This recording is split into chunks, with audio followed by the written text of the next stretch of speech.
Alleluia. Sambatra ny olona izay matahotra ny Jehova sady mankasitraka ny didiny indrindra. Amen.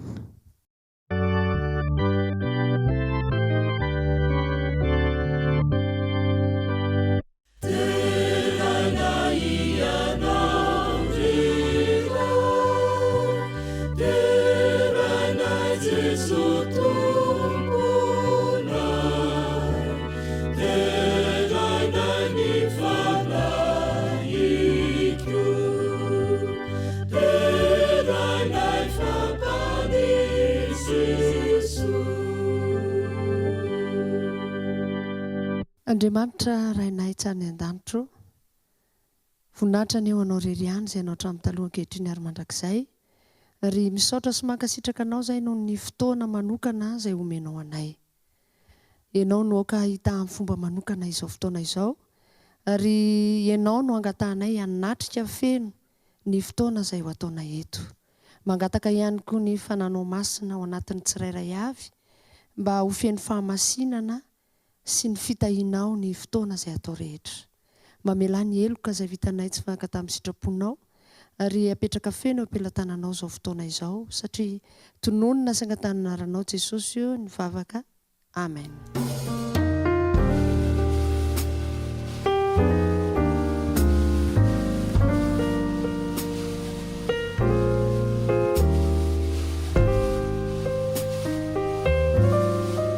Faly miaraba anao ny tenako nahatratra izao sabata izao, sabata fahatelopolo marsa taona 2024 ny sabata androany, izay sabata ny sampana fanabeazana eto anivon'ny fiangonana adventista maneran-tany. Dia androany tsika dia hiaraba manokana ireo mpanabe rehetra eto anivon'ny fiangonana adventista ho aminareo any ny fahasoavan'Andriamanitra ary ampitombony hery ahafahanareo manabe ho amin'ny mandrakizay ireo zanakatsika. Ho fideratsika an'Andriamanitra araka izany dia ataontsika eo am-pitsanganana, ataontsika miredona ny laharakira fa 720 ao amin'ny firana adventista aviry vazatany eo sy ponina ao an-danitra.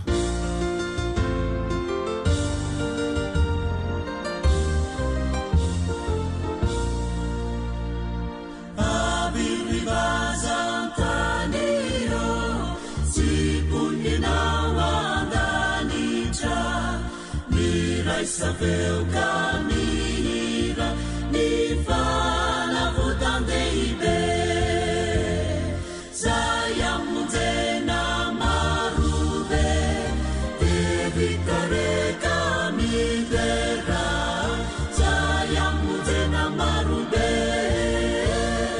devitare camidera.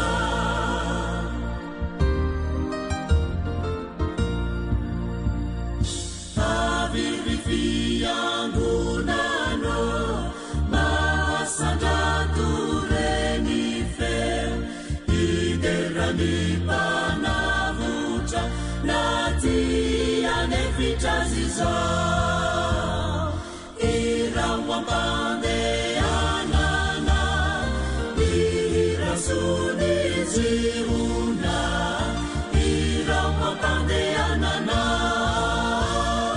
irasuni ziuna.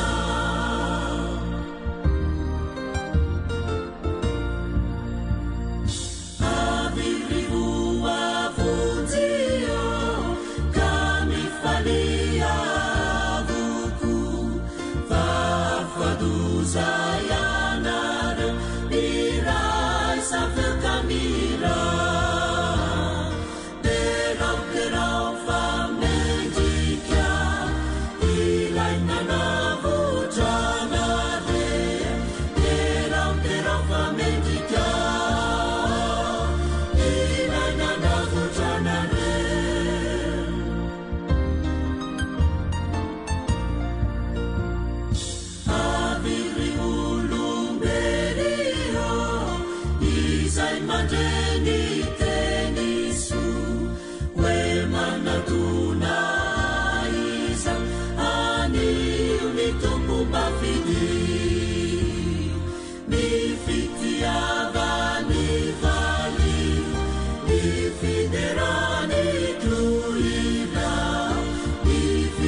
ankehitriny dia manasanao mba hiaraka hiaino, hiaraka hamaky ny izay voalaza ao amin'ny mpanjaka faharoa.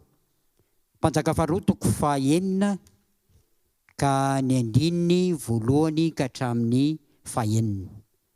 Mpanjaka faharoa toko fahaenina ny andininy voalohany ka hatramin'ny fahaenina. Toy izao no mivaky ny teny amin'ny anaran'ny Tompo. Ny nampitsikafona ny Elisa ilay lela famaky latsaka anaty rano.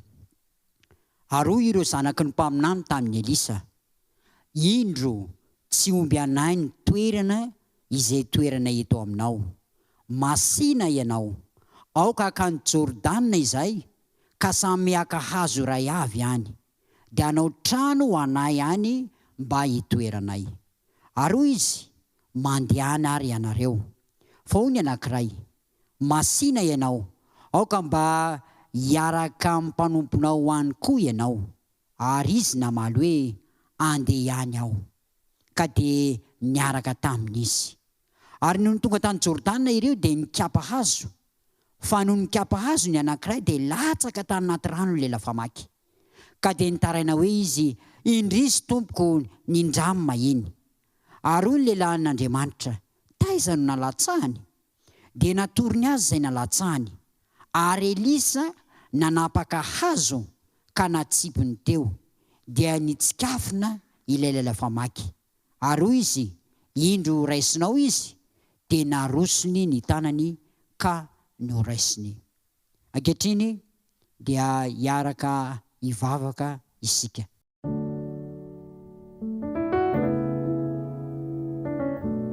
Hivavaka isika. Rainay tsara sy masina any an-danitra, ho anao ny dera, ho anao ny laza, ho anao ny fiandrianana, ho anao ny voninahitra, hatramin'ny taloha anio ary mandrakizay, mandrakizay. Ianao no Andriamanitray, ianao ny tomponay, ianao ny ankofanay. Te hisaotranao zay noho ny fitantananao. Satria nomenao indray an'ity anio ity, zay tombonandro mbola antony havelomanay. Ankehitriny mivavaka aminao zahay, mba hoatrehanao amin'ny fahafenony ny toe-javatra rehetra. Ankehitriny ihany koa dia mivavaka izahay, mba ity fotoana ity, mba azonay hery, mba azonay tanjaka ara-panahy, ampitombo ny finoanay ihany koa. Mivavaka izahay ho an'izao mpanaraka sy mpiaino sy mpandre an'izao afatra izao. Ray malalo, mba hosokafanao ny fony tsiraray avy andairan'ny afatra ao. Ny fandarana rehetra izay holalovana dia apetraka am-pelantananao feno. Raha misy ihany koa ny manana olana amin'ny lafiny rehetra, mety fahasalamana, mety fihetseham-po, eny mety olana izay sarotra aminay ny mamany zany, dia mangataka ny tanam-pitiavanao mba hamany zany. Tonononay ny vavaka noho ny amin'ny anarana Kristy Tompo. Amen.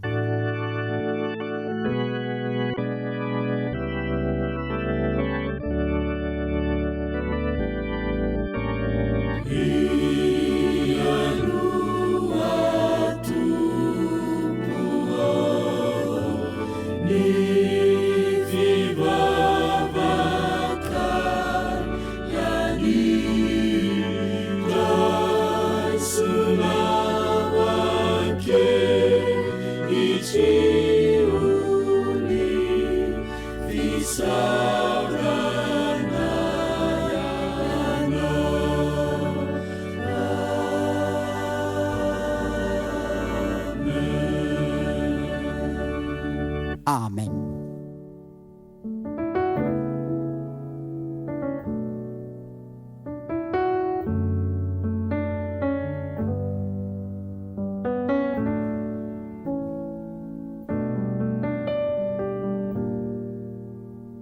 Ankehitriny dia iroso eo amin'ny Fanompoam pivavahana manokana ho amin'ny fanatitra sy ny ampahafolony. Andeha isika hiaraka hanondrika alohantsika ka hivavaka mangina anatin'ny fotoana fohy. Hivavaka isika.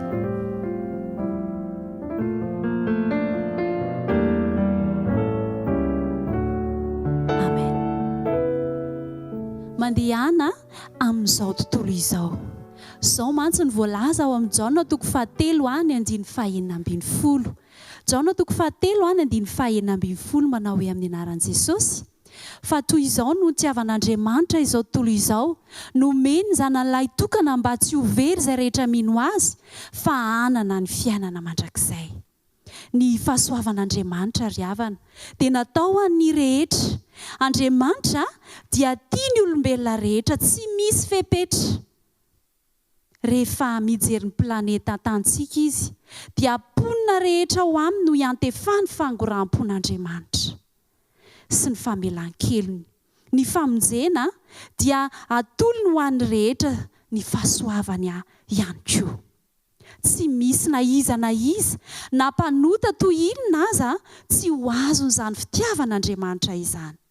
Rehefa nombona teo amin'ny hazo fijaliana Kristy, dia nieritreritra ny famonjena ny olombelona rehetra izy. Nanolotra ny tenany ho fanatim-pamonjena i Jesosy Kristy. Araka ny voalaza ao amin'ny Efesianina toko 5:2 izany. Ary miatra ho an'ny olona maneran-tany ny sorona izay nataony. Andriamanitra dia manana vahoaka maneran-tany, 4 maneran-tany, ary asa fanompoana maneran-tany. Nanolotra ny zanany ho sorona famonjena maneran-tany ihany koa Jesosy Kristy, mba ho fanatanterahana ny asa fitoriana filazantsara manerana izao tontolo izao. Ny fahafolon-karena sy ny fanatitra dia tsy tokony ampiasaina eo amin'ny sehatry ny fiangonana ihany, fa maneran-tany ihany koa. Ry havana, anio ary raha nolotra izany fanatitra sy ny ampahafolony ho an'Andriamanitra izany ianao, dia tsarovy fa misy fanahy any amin'ny toerana izay tsy hitan'ny masonao any, handray ny famonjena, handray ny fahasoavan' Jesosy Kristy maimaim-poana avy amin'izany fanatitra sy ampahafolony izay arotsaka ao androany izany. Ny Tompo hitany tsirairay avy. Amen. Andehantsika hivavaka ho amin'izany fanompoam-pivavahana izany. Vavaka isika. Tompoandriamanitra eo, misaotra sy mideranao izahay noho ny fahatsaranao sy ny fitiavanao anay. Tsy takatry ny sainay loatra izany, ary isan'andro dia arotsaka ao aminay, isan-tokantrano, isam-batan'olona mihitsy aza ny fitahiana safinonoka ho anay.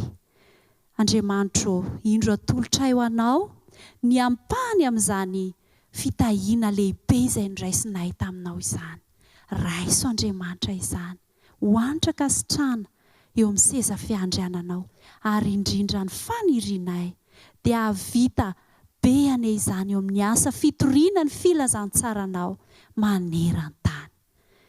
Misaotra anao ny amin'i Jesosy Kristy izay avotra noho ny fahotana tsirairay avy. Tononona sy asandratra izany vavaka izany noho ny amin'ny anaran'i Jesosy Kristy ilay maty nisoloeloka anay teo amin'ny hazo fijaliana. Amen.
iresaka manokana amin'ilay sarobidy indrindra eo mason'Andriamanitra isika amin'izao fotoana izao dia iza re izay ny ankizy kely rehetra tonga amin'ilay oramamy izay fotoana itenenany Jesosy amin'ny ankizy kely isika.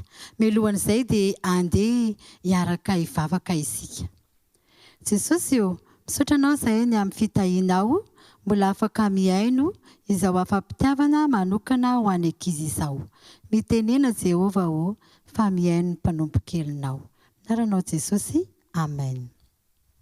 Ianareo ve rakizy efa nisy fotoana ny ranoneny nametrahan'ny andraikitra anankiray mba ho fitainareo dia vitanareo ve le izy ary tamin'ny fotoana io dia tsy teo neny fa nisy toerana hafa nandehananeny dia ianareo rery no tao an-trano izay nametrahan'ny zavatra anankiray ho karakarainareo dia nanahoana ny fikarakaranareo azy? Vitanareo tsara ve sa nataonareo arak'izay itiavanareo azy izay mahafinaritra azy? Fa izao misy tantara kely anankiray izay mahafinaritra angalantsika lesona tsara amin'ity anio ity ao amin'ny Baiboly ao. Ankizy kely tahaka anareo izay nametrahan'ny andraikitra goavana satria dia nandritra ny androm-piainany mihitsy no nanatanterahany an'izay andraikitra izay. Dia hitantsika eo amin'ny Samuela voalohany toko 2 sy Samuela voalohany toko 3 izany tantara izany. Dia tsy iza izany fa i Samuela zaza. I Samuela zaza rakizy dia valim-bavaka nomeny Jehova aneny. Iana no anaran'ny neny Samuel. Rehefa nangataka zanaka tamin'Andriamanitra Iana dia namaly vavaka Andriamanitra dia nomeny any Samuel zaza i ramatoa Ana. Rehefa teraka i Samuel zaza dia nokarakarainy Iana mba hanao asa fanompoana an'Andriamanitra ao amin'ny tempoliny. Dia izao rehefa nampianarianan'ny Samuel zaza izay andraikitra goavana be napetrany tamin'izay dia tsy mba namaly Samuel na niferinaina na nanao izay tiany natao namaly valy aneny hoe za tsy mahavita an'izany. Za zany dia tsy ho eto anilan'ny neny mandra-pahalehibeako satria izao rakizy dia i Samuel dia nalefa ny neny Ana tany amin'ny tempolo niaraka tamin'ny mpaminany Eli mba hanao asa fanompoana ao anatiny izany tempolo izany. Anisany voady anankiray nataony neny Ana tamin'Andriamanitra hoe raha omenao zaza Jehova dia ho atolotro anao izany zaza izany mba hanao asa fanompoana ho anao mandritra ny androm-piainana. Dia nankatoa izy nanaraka ny tenineny izy. Rehefa natery ny neny tany amin'ny mpaminany Eli izy hikarakara ny asa fanompoana rehetra ao anatin'ny tempolin'i Jehova dia na dia nalahelo aza ny fony dia na dia te hitomany mafy aza izy dia mitahiry izany tao am-pony izy fa name fampaherezana ho an'ny neny izy. Fa izao neny hanao asa fanompoana ho an'i Jehova ozy izy mandritra ny androm-piainako. Kaza malahelo neny fa manompo an'i Jehova. Dia nisaraka izy mianaka rakizy. Neny lasa mody indray mandeha isa-taona no mamangy an'i Samuel zaza neny ary mitondra akanjo kely ho an'i Samuel. Samuel zaza kosa dia manompo an'i Jehova ao amin'ny tempolo masina. Mikarakara ireo fitaovana rehetra ao anatin'ny tempolo izy. Manao izany amin'ny fony rehetra izy. Manao izany amin'ny mpifaliana ihany koa. Dia izao nisy tombon-tsoa fitahiana lehibe teo amin'ny fiainan'i Samuel rakizy izay fanatanterahany andraikitra masina tamin'ny fony sy tamin'ny mpifaliana ary tamin'ny mpahatokiana izay. Rehefa natory izy indray alina dia nisy feo niantso azy. Samuel, nezakazaka izy nakany amin'ny mpaminany Eli. Eny tompoko, miantso ahy ianao sady nofoazy ny mpaminany Eli. Taitra vao mpaminany Eli. Aza manadalana ianao Samuel, tsy miantso anao zany ay, niantso anao mihitsy ianao henoko teo. Mandehana verina matory ianao fa tsy miantso anao Lasa izy rakizy niverina nakany am-pandriana. rehefa tonga kelikely tao amin'ny fandriana fatoriana indray izy dia indro indray ilay feo fa niantso azy Samuel. Lasa indray izy ny fo, ahoana tompoko, miantso anahy ianao? Tsy miantso anao aza, fa manina tapahanao foana ny torimasoko e. Tsy miantso anao mandehana verina matory. Tena naheno feo mihitsy fa niantso anahy ianao tompoko. Ndana matory fa tsy niantso anao ahozy mpaminany hely. Lasa Samuel indray niverina nakany amin'ny fandriana natory foana tapaka kelikely izy dia indro indray ilay feo fa niantso azy Samuel.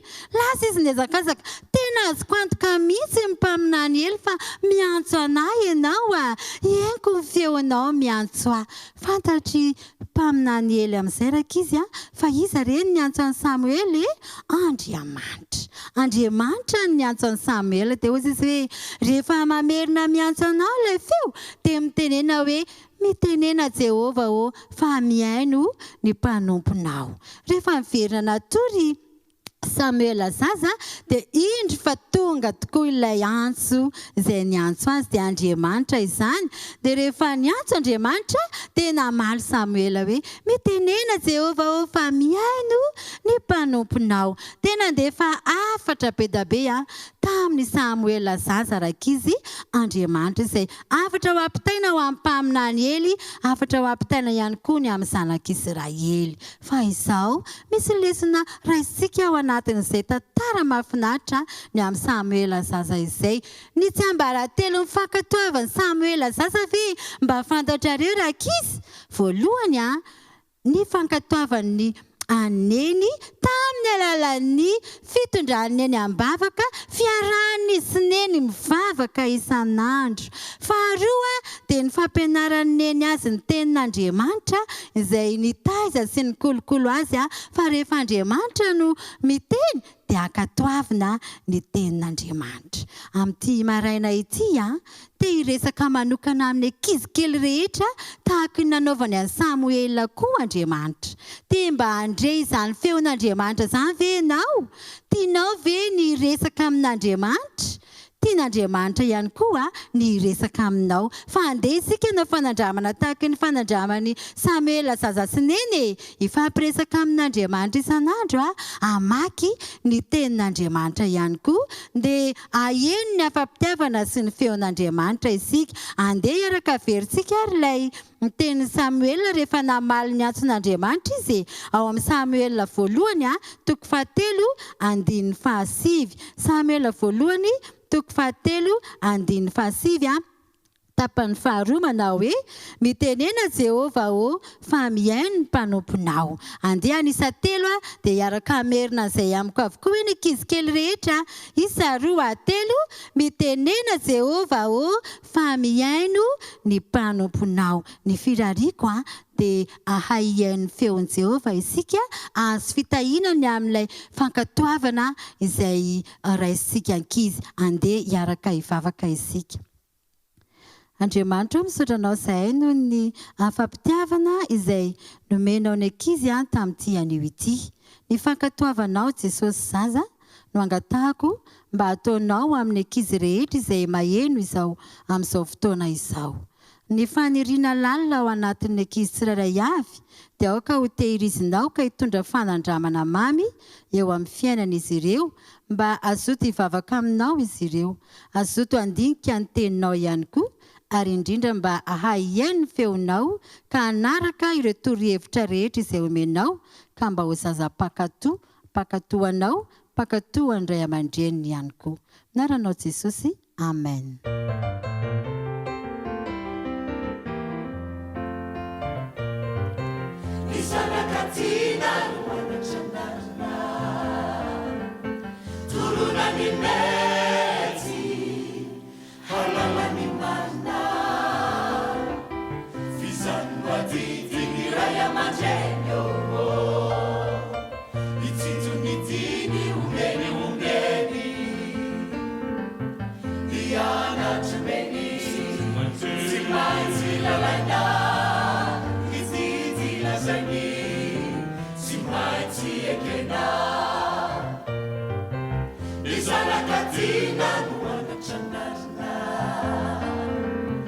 Turuna ni mezi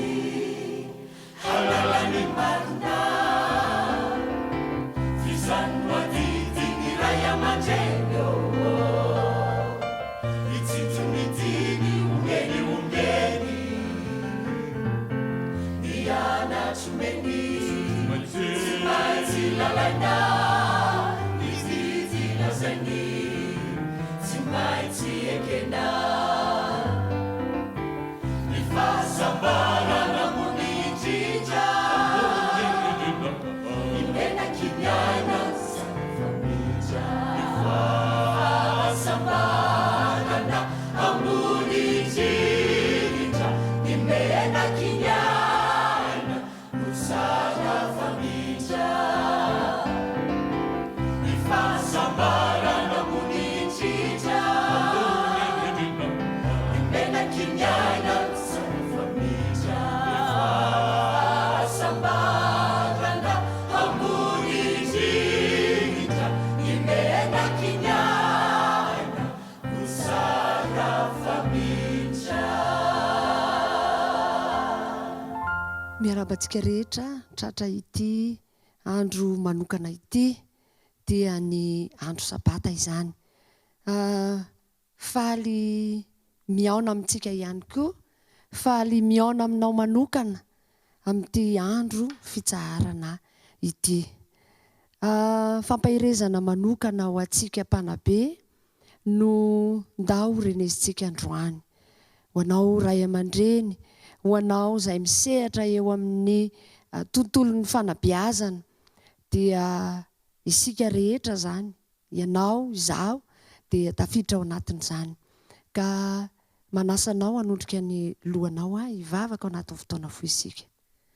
Andriamanitro mitenena amin'izao ora sy fotoana izao ary ny fananao masina no ao anatinay tsirairay azy andraisana amin'ny fahafenon'ny teninao. Misaotra Jesosy io. Amen. Mpanjaka faharoa toko fahaenina andininy voalohany ka hatramin'ny fahaenina. Izay no tenin'Andriamanitra izay akatsika fampaherezana amin'ny fomba manokana androany. Mpanjaka faharoa toko fahaenina andininy voalohany ka hatramin'ny fahaenina. Ny ity fanabeazana ity dia misy hery amin'ny fomba manokana. Ary androany zany no jerentsika dia izao hoe mampiseho ny herin'ny fanabeazana amin'ny asa. Amin'ny asa izay ataonao zany na asa tanana io na asa ara-tsaina na ara-batana amin'ny lafiny rehetra dia hita hoe olona nobeazina ianao. Ary izay zavatra izay zany dia tonga dia hita taratra rehefa nandray ny fanabeazana ianao. Ny fanabeazana manko dia tsy feno raha tsy amin'ny lafiny anankitelo. Raha ohatra ianao zany ka miteny hoe za dia mpanabe, za dia mivohy ny fanabeazana ara-tsaina fotsiny dia tsy fanabeazana izay sady tsy feno. Zao ny fanambarana anankiray ao amin'ny boky fanabeazana. Izay mihitsy ny lohatenin'ilay boky manao hoe ny fanabeazana ozy dia mifantoka indrindra amin'ny fampivelarana ny mianatra amin'ny lafiny rehetra.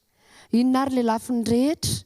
Lafiny ara-batana, ara-tsaina, ara-piarahamonina ary indrindrandrindra ny ara-panahy.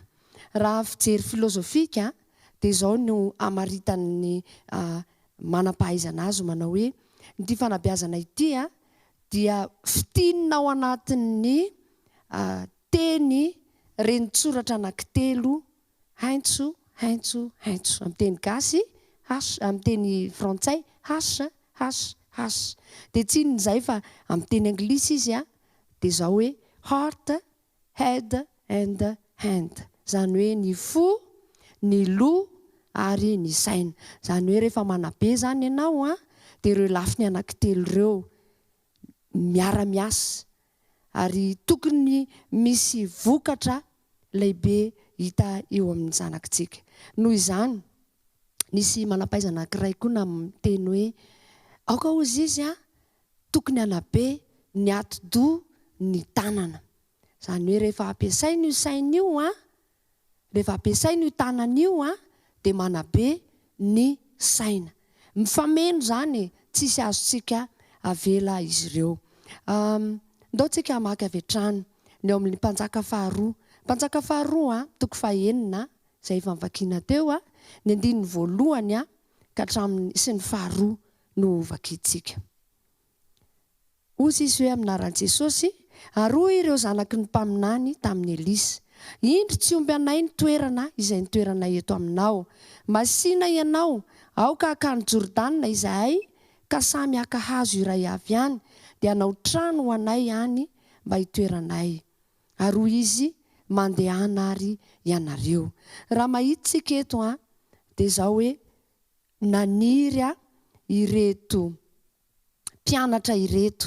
Tamin'ny toerana io manko nisy voalaza eto fa mpaminany Elisa no mpampianatra zany mpanabean-drareo. Tao anatin'io fotoana io dia zao hoe raha tenenina amin'ny teny anankiray dia hoe tao amin'ny sekoly zany izy io, sekoly mpaminany.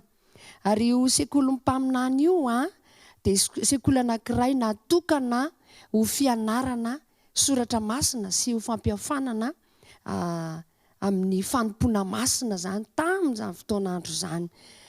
Zao anefa tsy izay ihany no nivoizina tao fa araky ny fantatra dia zao hoe nampianarina ny lalàn'Andriamanitra tao koa zany nampianarina tao ny fampianarana ny amin'ny lalàn'Andriamanitra, tao koa ny fianarana zavakanto, ny fianarana asa tanana, ny fahalalana momba ny fampiarana amin'ny fiainana andavanandro. Zany hoe tamin'ny fotoan'andro zany dia sekoly mpaminany ity dia sekoly anankiray izay ataontsika hoe sekoly modely, tokony ho tahafintsika amin'izao fotoana izao. Raha namaky an'izay teny izay tsika teo dia ohatran'ny tiako tohizana ilay izy ao amin'ny andinin'ny 7 sy 4. Dia zao voalaza ny teny fa hoy ny anankiray, masina ianao, aoka mba hiaraka amin'ny mpanomponao any koa ianao. Ary izy namaly hoe andeha ihany aho ka dia niaraka taminy izy. Amin'ity maraina ity lesona anankiray goavana izay tokony ho raisintsika ry mpanabe malala isany, ry ray aman-dreny isany dia zao hoe raha nahitsika dia nandeha Elisa niaraka tamin'ireto mpianatra. Lesona voalohany atsika dia zao hoe eo amin'ny asa fanabeazana dia mila mandray anjara ny mpanabe, mila mandray anjara tanteraka ny mpampianatra, mila mandray anjara tanteraka ny ray aman-dreny. Rehefa manabe zany ianao dia tsy miteny fotsiny fa ianao mihitsy ny mila mandray anjara amin'ny lafiny rehetra. Raha azon'ireo mpianatra ireo natao zany ny tonga dia nandeha, fa ny teny izy hoe andao ianao hiaraka aminay. Ao tokantranonao ry ray aman-dreny malala isany dia tahaka izany koa ny tokony ataontsika. Ndao sika ary izay ilay hoe mampiseho ny herin'ny fanabeazana amin'ny asa. Ndao sika hampandray andraikitra, hampandray anjara ireo zanakitsika ireo amin'ny lafiny kely dia kely. Zava-misy manko amin'izao fotoana izao dia zao hoe rehefa hitanao fa teritery ny zanakao amin'ny fianarana, rehefa hitanao fa teritery ny zanakao amin'ny zavatra ataony dia ozy ianao hoe alao izy aloha tsy hanasa vilia, alao izy aloha tsy hampiritrano, hitadiavana olona daholo zany rehetra zany. Amin'ity maraina ity dia tiana ny mampirisika sy mampahery antsika hoe ilain'ny ankizy, ilain'ny zanakitsika ny mandray anjara amin'ny zavatra madinika ao an-tokantrano ary tokony ho hitany daholo zany rehetrarehetra zany. Zao voalazan'ny boky anankiray mitondra ny lohateny hoe torohevitra ho an'ny mpanabe sy ny ray aman-dreny ary ny mpianatra. Zao voalazany, aoka ny mpampianatra ozy izy, aoka ny mpanabe hitondra mpianany araka aminy ho any amin'ny toeram-piasana, ny zaridaina, ny ary any amin'ny fampianarana azy ireo hiasa no ahita ny fahafahana hanome azy ireo lesona tsara indrindra. Zany hoe aizany toerana misy ianao neny, ao an-dakozia ianao, hoento makao aminao zanakao be azo izy amin'ny fanasana vilia, be azo izy amin'ny fitetehana anana, amin'ny zavatra madinika, fa zany ny fanombohany atao hoe fanabeazana. Aizany toerana misy ianao, mandeha eny an-tsaha ianao, hoento izy hampianatra azy lesona sarobidy ny zavaboary manodidina azy. Fa amin'izay fotoana izay dia ho hitanao ny vokany hoe tsy afoy izy hisaraka aminao tahaka nyreto mpianatra ireto. Andao mpampianatra, andao mpanabe Elisa, andao hiaraka aminay, fa tianay ianao raha miaraka aminay mba mandray lesona sarobidy izay. Zany hoe amin'izao fotoana manko dia mahitsika hoe indraindray teren'ny fotoana ianao ray aman-dreny dia reniny fotoana dia tsy mahavita ninina intsony fa any an-tsekoly ihany ny ankizy no beazina. Androany dia lesona ho antsika sarobidiny hoe ampandraiso andraikitra ny zanakao. Ary naiza naiza toerana misy anao dia miaraha aminy. Aoka ianao no mpanabe voalohany.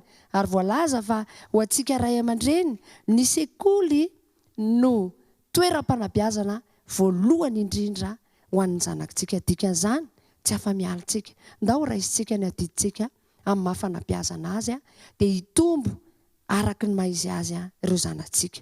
Raha iverena kelintsika kely ilay andininy voalohany sy faharoa. Andininy faharoa dia hozy izy hoe masina ianao aoka ankany Jordanina izahay ka samy ankahazo iray avy any dia anao trano ho anay any mba hitoeranay. Ary hoy izy mandehana ary ianareo. Teto zany rehefa hitan'ny mpianatra fa tsara ny fanabeazana ndraisiny tao amin'ny sekoly mpaminany dia zareo mihitsy nanapa-kevitra hoe andaotsika hangataka amin'ny mpampianatra antsika, andaotsika handeha haka-hazo, kapa-hazo any daholo, ho any daholo tsika tsirairay avy. Toraka izany koa ny ao an-tokantranontsika ao. Toraka izany koa ny any amin'ny toeram-panabeazana rehetra. Rehefa mankafy ny toeram-panabeazana iray ny mpianatra, ny zaza, ny tanora, dia izy mihitsy ny tonga dia rotsaka tsehatra hoe andaotsika hanao an'izao. Andaotsika hiaraka karitsika fa mila an'izao zay fa zay nefa efa mahay mampiasa ny tananay mba efa mahay mampiasa ny fahaiza-manaonay zay dia andao fa hiarakatsika ho any. Manaiky ny filana fanitarana. Misy fotoana indraindray isika ray aman-dreny na isika mpanabe somary manakana n'io zavatra io.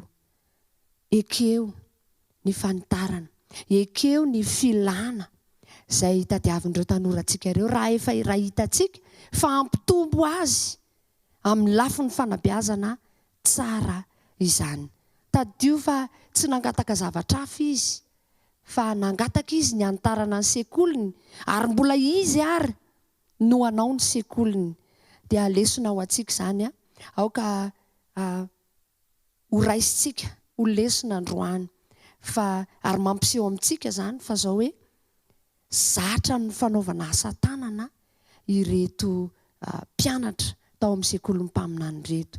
Zany hoe rehefa mankafy ny miaraka aminao mpanabe izy, mankafy tena mankafy ny miaraka aminao ray aman-dreny izy dia hitady zavatra aminao izy izay hanatsarana ny fanabeazana ary indrindraindrindra ihany koa hanatsarana ny fahaiza-manaony dia aoka isika anaiky ary eketsika eo ambany fitarian'Andriamanitra izany rehetra izany. Zao anefa raha toizantsika ny vaky teny dia mahitsika hoe nisy zavatra niseho teo ambany teo. Ny andininy fahaenina. Atombotsika amin'ny fahadimy azafady. Fa noho ny kapa-hazo ny anankiray rehefa tonga tany amin'ilay toerana zany zareo dia ny kapa-hazo. Fa rehefa tonga tany amin'ny toerana dia izao no nataony hoe dia latsaka tany anaty rano ny lehilahy famaky ka dia nitaraina hoe izy indrisy tompoko nindraminy iny. Ary hoy ny lehilahyn'Andriamanitra taiza ny nalatsahany dia natorony azy izay nalatsahany. Ary Elisa nanapaka hazo ka natsipony teo dia nitsikafona ilay lehilahy famaky.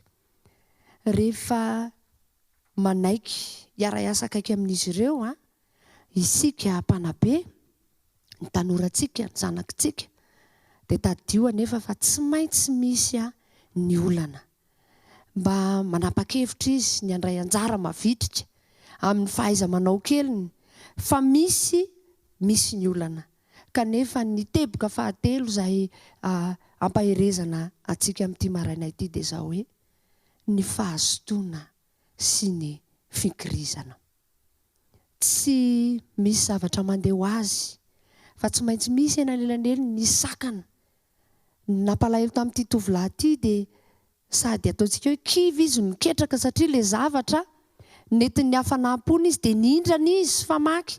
Very ary ilay famaky tapaka ilay izy tany anaty hazo. Kanefa zao eo ny ilanantsika mpanabe manohana taka ny Elisa izay nanohana ny reto mpianatra reto, dia ianao io reny malala, ry dada malala, ry mpampianatra mpanabe isany, ilaina ianao anohana ireo zaza, ireo tanora izay beazonao. Elisa dia nanana finoana anankiray izay tsy azo nozongozonina, finoana izay niaraka tamin'Andriamanitra. Aoka isika hanana izay finoana izay ihany koa ao amin'Andriamanitra mba hahatonga antsika ho mpanohana amin'ny fomba manokana ireo tanorantsika ireo, ka ny fahazotoana sy ny fikirizana ao anatintsika ao, eny ao anatin'izany koa ny faharetana, dia hiampita amin'izy ireo. Fantany avy hatrany rehefa mahita ny finoantsika izy fa hoe tsy maintsy misy ny olana, fa ny vahaolana kosa dia maninona? Misy mandrakariva ny vahaolana. Ary zao zavatra roa ihany no zavatra misy eo eto am-pamaranana rehefa manabe isika. Ny voalohany na ho fitahiana ho antsika izany na ozina ho antsika. Tsy misy anelanelany fa fitahiana na ozina. Ndao amin'ity maraina ity hanapa-kevitra isika mba ho fitahiana ho antsika, ho fitahiana ho asy ho anao ny fanabeazana ireo zanantsika ireo.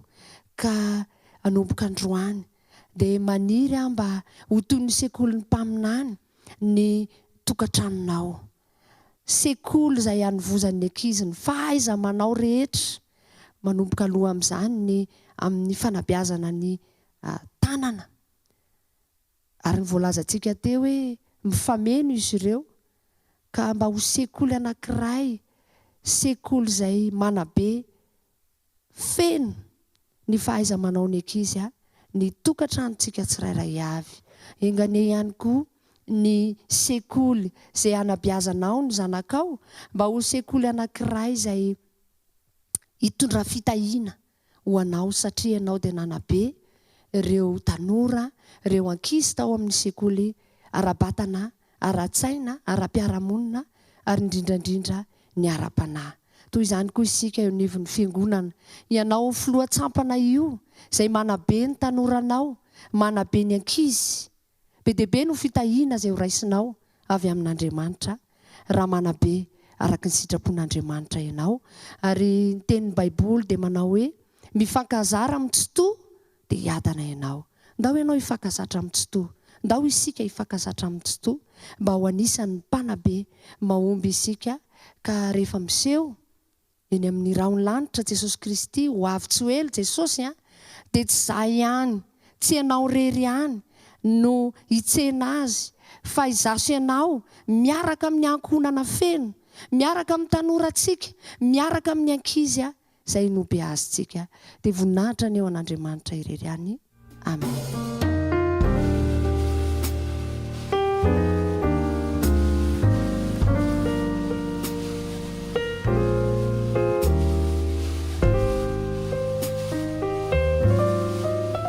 Misaotra ny mpanompo vavin'Andriamanitra, isika nitondra ny hafatra toriteny ho amintsika tsiraray avy teo ny fahasoavan'Andriamanitra ny ho aminao sy ny ankohonanao, ny fiadanany sy ny fitiavana ny Jesosy Kristy Tompo.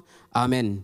Ho faranantsika izao fotoana fanompoam-pivavahana izao amin'ny laharan-kira faha 2:20 efa ivelomako toko Jesosy.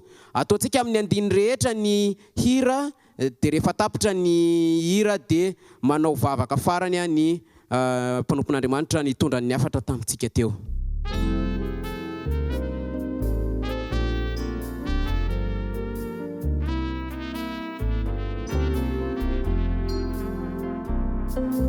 Efa ivelomako toko Jesosy, ataoko ny fitiavanao, nefa tikoko izao tontolo izao no andray ny fahasoavanao, nefa fantatrao ny alemeko sy ny endrananako Jesosy,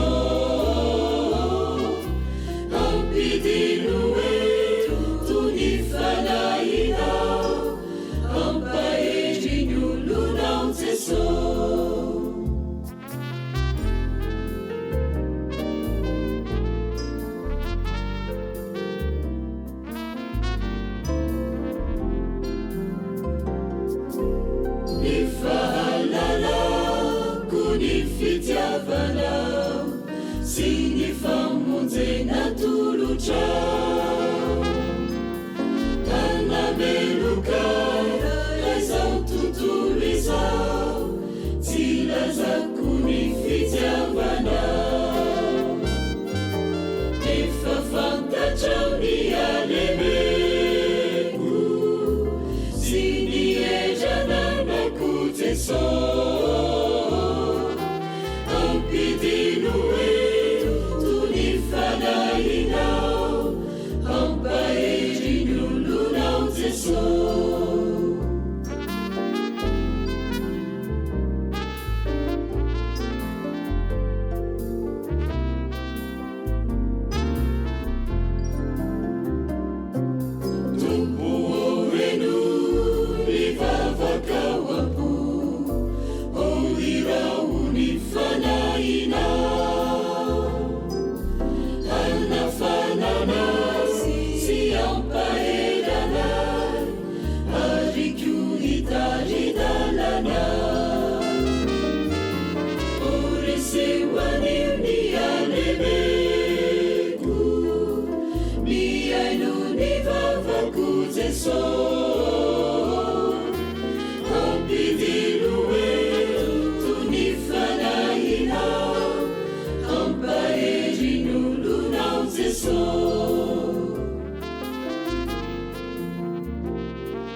ivavaka isika ry Andriamanitra rainay io misaotra noho ny fampaherezana ny lesona izay nomenao anay teo. Maniry izahay manomboka androany fa ny tokantranonay dia ho sekoly anankiray izay isian'ny fanabeazana feno tarihan'ny fananao masina. Maniry izahay ny fiangonanay dia ho toerana anankiray izay isian'ny fanabeazana feno tarihan'ny fananao masina. Torak'izany koa ny sekoly izay hiasana sy izay ampianaranay anabeazanay dia maniry izahay mba ho sekoly izay isian'ny fanabeazana feno tarihan'ny fananao masina.